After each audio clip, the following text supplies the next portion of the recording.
pada melihat bagaimana level support di 5735 untuk IHSG, apakah nanti akan tertembus ataupun juga, akan balik arah. Pun jika nanti perbalikan arah dari IHSG minimal, yang harus dituju dari, level resisi IHSG itu ada di kisaran level 6.030 untuk nantinya, pergerakan dari IHSG mampu, menguat secara, bertahap ya untuk ke depannya. Namun jika nanti pergerakannya tidak menyentuh ataupun juga tidak mampu kuat menembus ke level 6.030, maka kami memperkirakan pergerakan IHSG masih, bergerak sideways. Namun, makanya kami merekomendasikan, lihat terlebih dahulu jika nanti level 5735 tidak tertembus, lebih baik kita untuk, melakukan trading. Namun jika tertembus level 5735 kita mulai untuk cicil saham yang memang memiliki fundamental yang lebih baik yang nantinya, Mhm. bisa kita gunakan untuk, secara jangka panjang ya. Mhm, baik. Nah, sehingga ini saran-sarannya buat sobat cuan yang mau nyicil saham di periode-periode seperti ini walaupun masih di level 5.760-an ya, ini di atas garis support yang disebutkan oleh Mas Akil 5735. Ini sarannya bagusnya seperti apa? Iya, saat ini kan memang, IHSG sendiri masih belum, tembus ya ataupun juga, masih, sedikit, di atas dari level 5735. Kami memang menyarankannya untuk lebih kepada, menunggu ya terlebih dahulu sampai nanti, bulan Mei ini, selesai ataupun juga, kita masuk bulan Juni yang memang, kecenderungannya setelah memang terjadi ataupun juga memasuki bulan Juni, pergerakan dari, saham sendiri berpeluang untuk, terjadinya penguatan walaupun tidak begitu signifikan.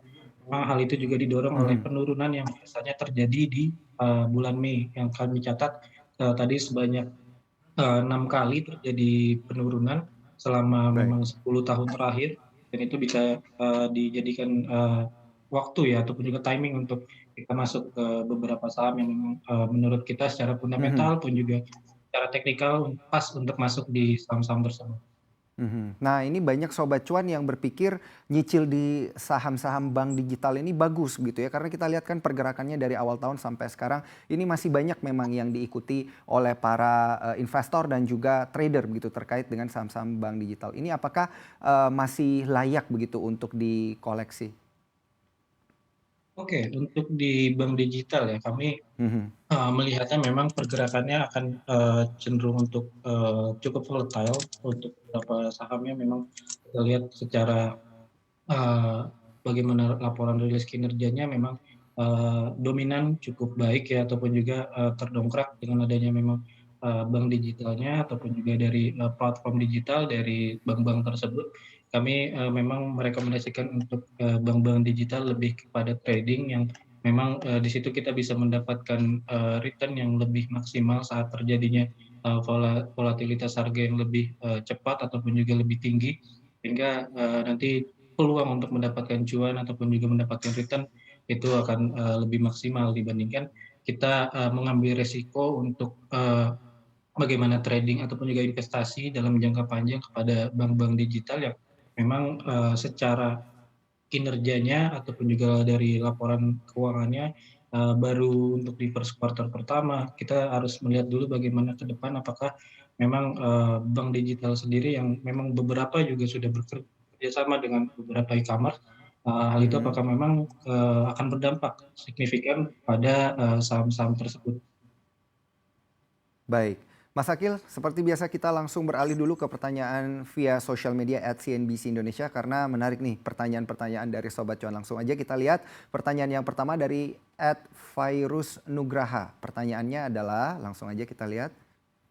Saham Tekno kok tiba-tiba jadi perhatian sih? Emang secara fundamental saham Tekno selain GoTo ada yang menarik?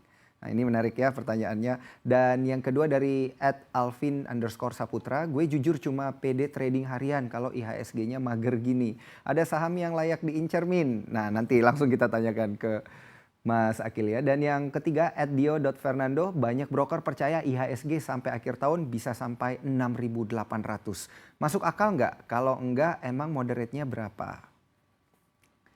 Yuk Mas Akil langsung ke pertanyaan yang pertama. Ini dari @virus Nugraha, saham Tekno kok tiba-tiba jadi perhatian. Ada yang menarik nggak nih selain GoTo?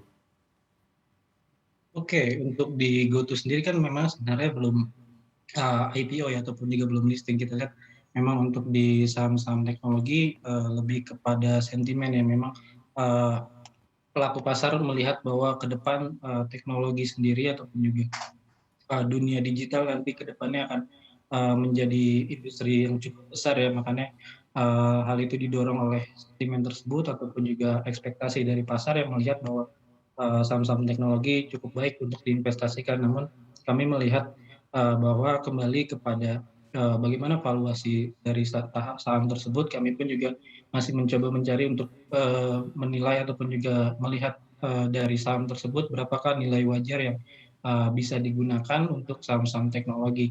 Memang yang, Mhm. paling ramai diperbincangkan di beberapa waktu belakangan ini ada bisa dicermati seperti, saham BMMX yang memang, kemarin volatilitasnya cukup besar, lalu NFPX kemarin juga, ataupun juga pun hari ini penguatan dari NFPX, kalau tidak salah ada di kisaran level 5%. Hal itu memang juga, cukup menarik untuk dilakukan trading ya, gitu.